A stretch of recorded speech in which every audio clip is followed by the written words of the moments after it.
Vabljene vse moderne ženske, gledane oddaje s knjigo. Tokrat bomo govorile z Enet. Enet, o čem smo se pogovarjali? Pogovarjali smo se o sindromu pridne punčke, pogovarjali smo se o tem, kako v bistvu pride do spremembe, kako skozi to spremembo pluti na najbolj ljubeč način, kako v bistvu dovoli, da se stvari zgodijo za nas in pa predvsem, kako slediti svojim sanjam.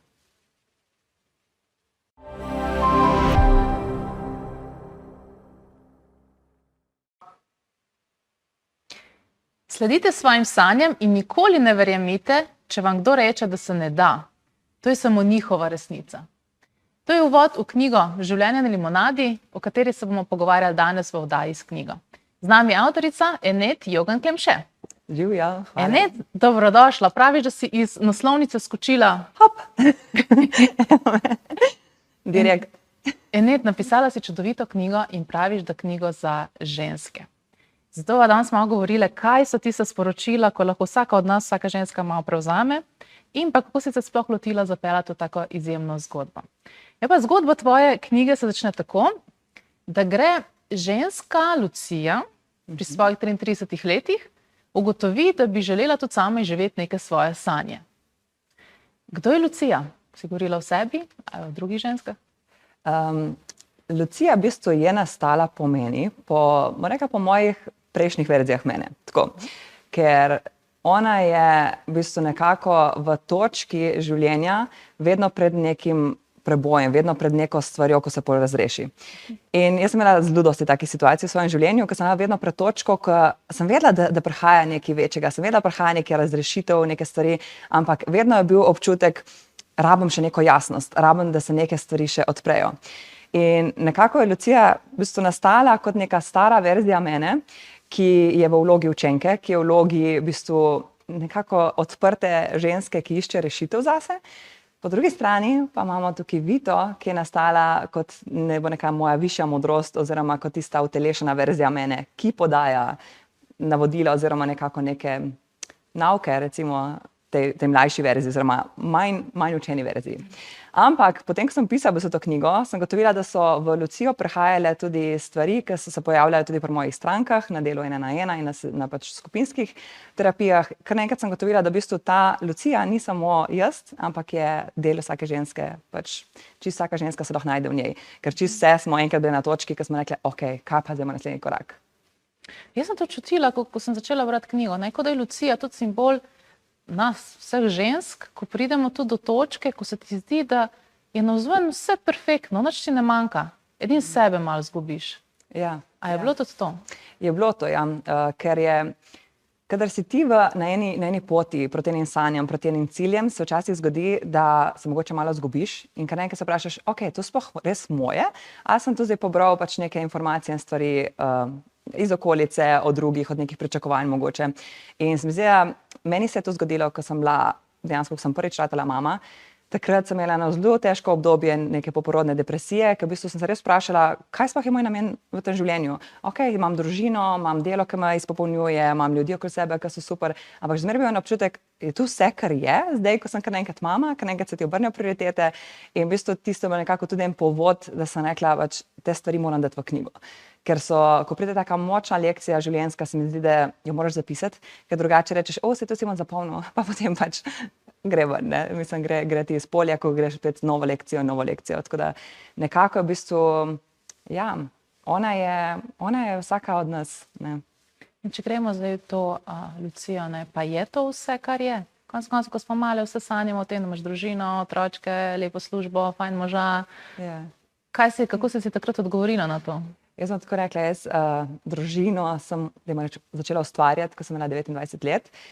In nisem si niti mislila, da bom jaz bila človek za družino, ker sem vedno čutila, da imam velike ambicije, velike sanje, velike ideje in nikoli nisem bila tako, ok, jaz si pa ful želim družino. Ampak pa je prišel v bistvu trenutek v mojem življenju, ko sem bila s partnerjem, sem bila tako povezana, tako sem se počutila varno in ko sem si dovolila v bistvu začutiti, kaj pa si res želim v življenju, sem gotovila, da ena od stvari je tudi materinstvo. Tudi če mogoče je bilo takrat meni tako, čakaj, kaj zdaj? Jaz imam velike sanje, velike vizije, delala bom velike stvari, kako bom zdaj bila v materinstvu, ko bom mogla dati vse ostalo na stran. In mislim, da lih to mi je dalo največje lekcije, ker v bistvu Ja, enostavno je zbrati samo posel ali pa samo kariero, samo neke take stvari in enostavno je zbrati samo materinstvo, ampak kombinirati materinstvo z nekimi sanjami in stvarmi, se mi zdi, da pa tle je tisti res izziv v življenju.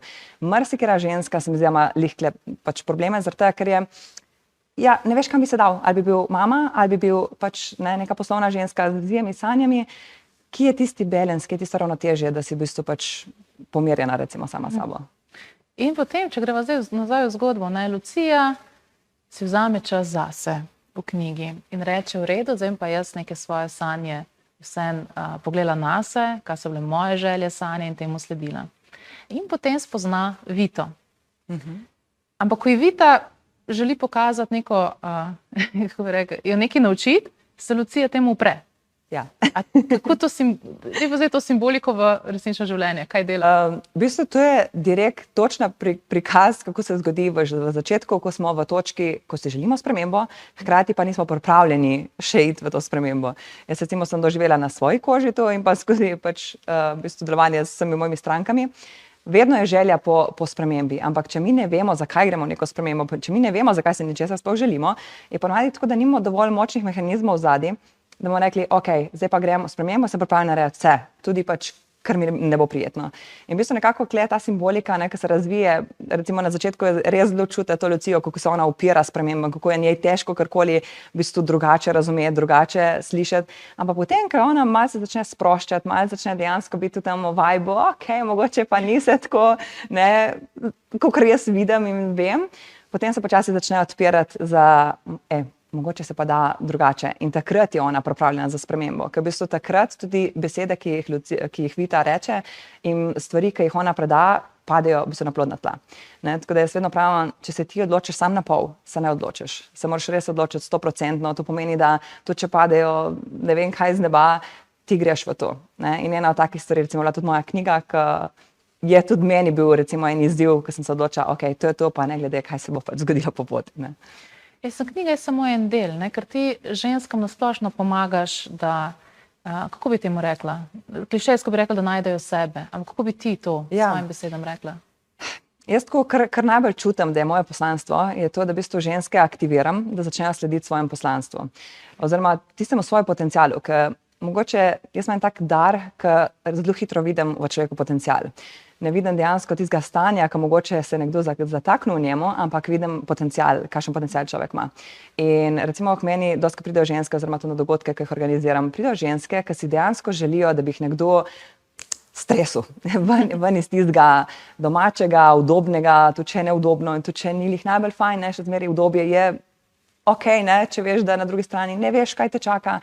In vidim, da ženske, ko pridejo v stik z mano, v bistvu predvsem rabijo to, jaz sem rekla, da sem katalizator za spremembo, ker v bistvu pač z mojo energijo, z mojimi besedami in stvarmi, ki jih dam v svet, vključno s knjigo, se v bistvu začne pol en proces, ki človeka prisilja malo, da začne razmišljati, ok, kaj pa če v bistvu to, kar zdaj živim, ni vse, kar jaz lahko sem. Jaz sem zelo velika zagovornica tega, da moraš slediti svojim sanjam, da moraš, tudi če so nemogoče, tudi če so najbolj nore, moraš pač slediti sebi. In tudi če ti vsi ostali rečejo, da ni mogoče, samo ti imaš to zgodbo zadaj, samo ti imaš te izkušnje, lastnosti in samo tebi je bila dana ta ideja. Samo ti imaš to vizijo in čim jo začneš nekomu drugemu razlagati, čim začneš predajati to naprej, izgubi tisto moč. Tako da jaz v bistvu nekako želim ženskam pokazati, kako lahko to aktivirajo.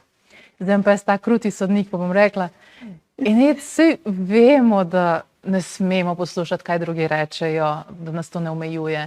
Saj vemo, da moramo slediti svojim sanjam, vse to vemo, ampak to narediti je pa izziv.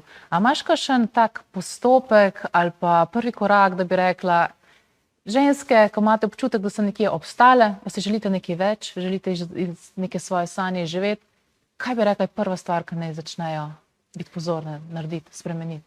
Tako, res moraš ratati pozoren nase. Kakšne besede izbiraš, kakšne stvari delaš na splošno v življenju, ker se mi zdi, da smo večinoma zelo na enem avtomatizmu in konstantno v bistvu kar nas malo pelje po svoje. Nismo v tisti energiji, ok, zdaj vem, kaj delam točno ta trenutek, kakšne misli imam, kakšne stvari, nekako nismo prisotni, nismo polno prisotni.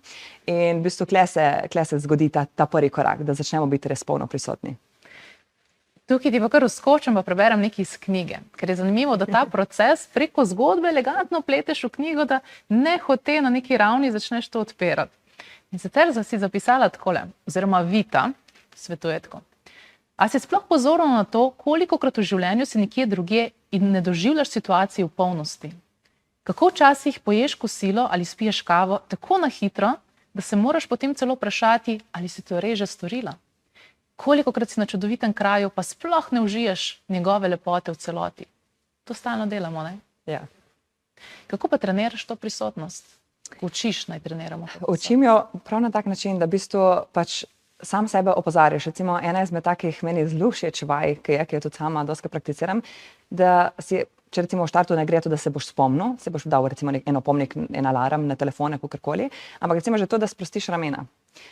Kolikrat v bistvu sploh se ne zavedamo, da smo kar zakrčeni, pa kar v bistvu telo stiskamo, in kadar smo mi stisnjeni v telesu, pomeni, da mi nismo v sproščenem pretoku, ampak smo dejansko, verjetno naš stres povišen in posledično tudi vsi naši hormoni so šli gor.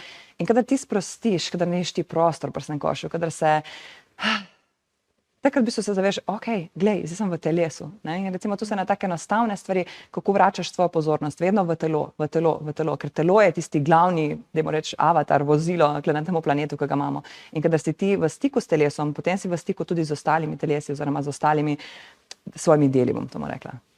In poveš na naslednji korak po kratkem premoru.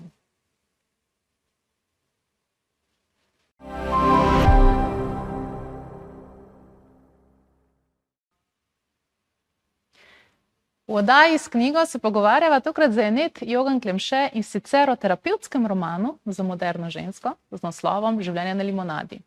Enet, sva pri naslednjem koraku. Najprej praviš, dajmo ženske mačkam biti pozorne na vsak trenutek, ozavestiti, kaj se okoli dogaja in res začutiti trenutek. Kaj pa potem? Ena izmed najpomembnejših stvari, kar jo jaz tako opažam, je, da dejansko preideš v dovoljevanje. Da enostavno dovoljuješ, da kar opažaš, da kar si zrasla pozorna in kar se dogaja znotraj tebe in kako funkcioniraš, da dovoljuješ. Ker ne, navajeni smo, da v bistvu, ko opazimo neko vedenje, ki nam ni všeč, recimo pri nas, ali pa neka stvar, ki jo počnemo, pa smo takoj, ok, zdaj pa moram to spremeniti. In začnemo na silo v bistvu poskusiti spremeniti neko stvar. Zdaj bom dala čisto plastičen primer, recimo, če želiš shujšati pa spremeniti svoje telo, kaj se bo zgodilo, ko boš pa ojoj, zdaj sem se malo zredila, boš šla takoj v nek fizičen korak, ali boš šla na dieto, ali boš šla, ne vem, na treninge, kakorkoli. Ne pa preidemo v tisto fazo, ok, ali lahko samo dovoljujem, da je zdaj taka točka, kakor je, ker očitno z razlogom sem zdaj, imam moje telo je tako, kakor je, se mi je zgodilo to, kar se je zgodilo.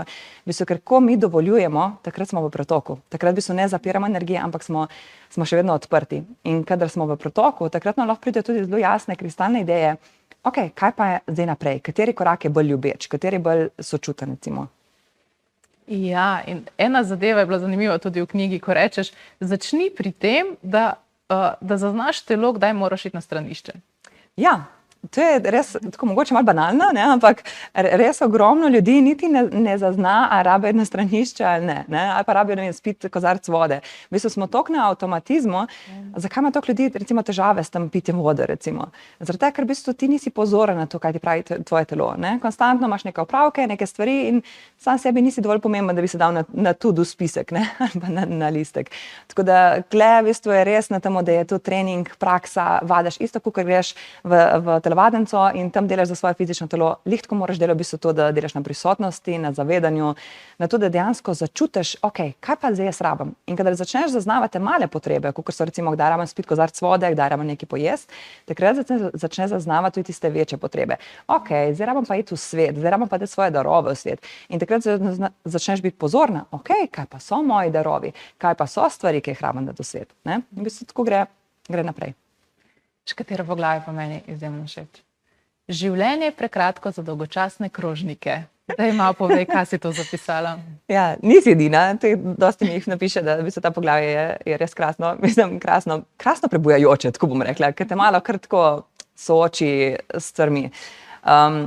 Bom povedala zgodbo za tem poglavjem, ok? Ker tako, en dan, mi smo imeli bež krožnike doma z družino in en dan gledali ste krožnike in sem rekla, imam čist nove, čudovite barvne krožnike spravljene, ki smo jih dobili, ne vem, za božič ali nekaj, in mi jemo iz teh krožnikov, zaradi tega, ker pač kaj, dokaj se ne razbijajo, so še v redu, ne, in bomo pač porabili te krožnike. In je prišel prav moment, ko sem se zavedla, za koga jaz šparam te krožnike, te lepe? Ne? Kaj pa, če te mogoče se zdaj še 10 pa 20 let ne bojo razbili? Za koga jaz šparam te lepe stvari? In v bistvu iz tega se je pol mi začelo odpirati, ko sem začela razmišljati, ker recimo doskrat imamo ženske, v bistvu te vzorce še iz prejšnjih generacij, ne, te vzorce pomanjkanja, ko so mogli vsako stvar spravljati, ker pač ni bilo toliko stvari, koliko imamo zdaj obilje vsega okoli sebe. In tukaj recimo zanimivo, da pač vse te dobre stvari so bile za obiske, vse te dobre stvari so bile ne za posebne dneve, za neke posebne situacije, praznovanja, kakorkoli.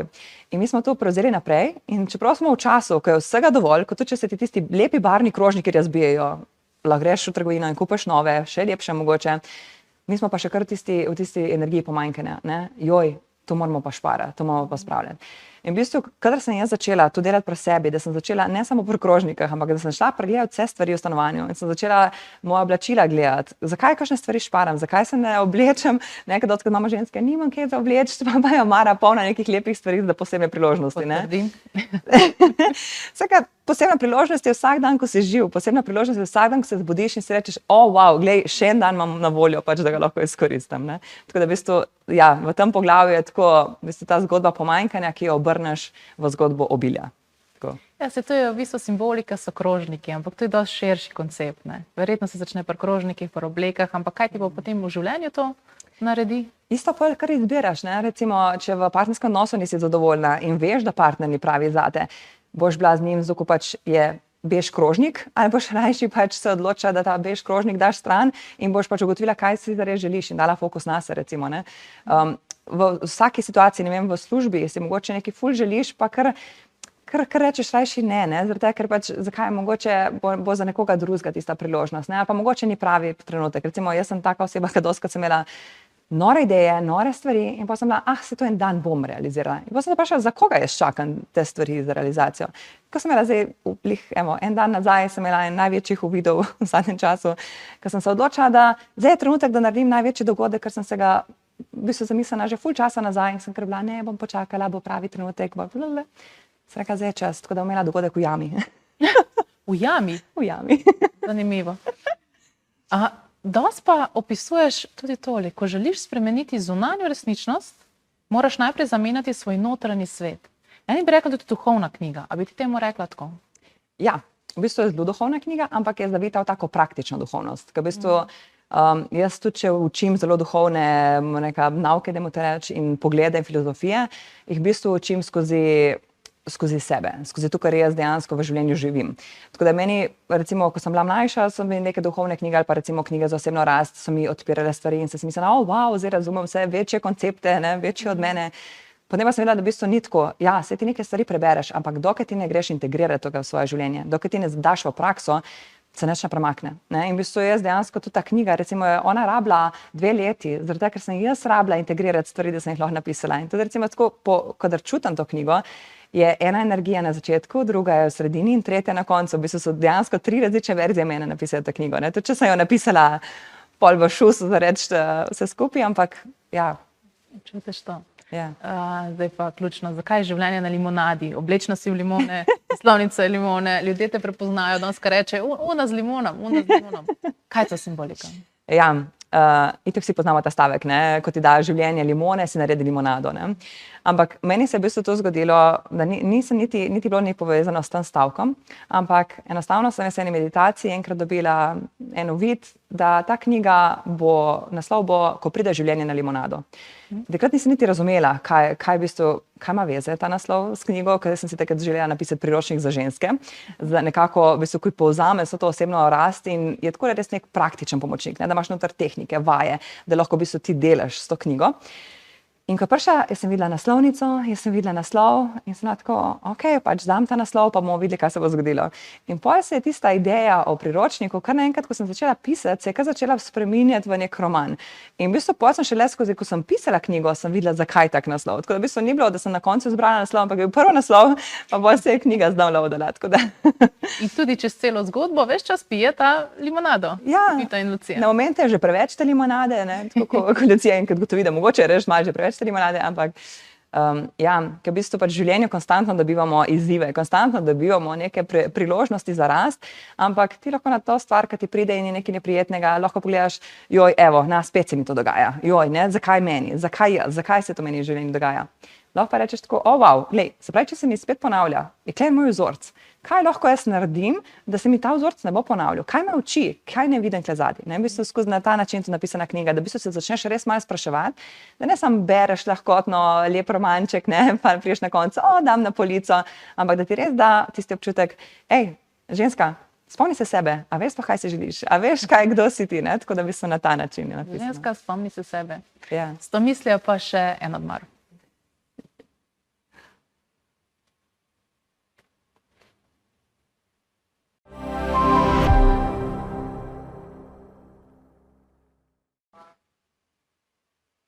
Pogovarjamo se z Enet in sicer o knjigi Življenje na limonadi. Enet, zadaj si zapisala, da je ta knjiga, da premagaš sram, krivdo, strah in občutek, da nisi dovolj.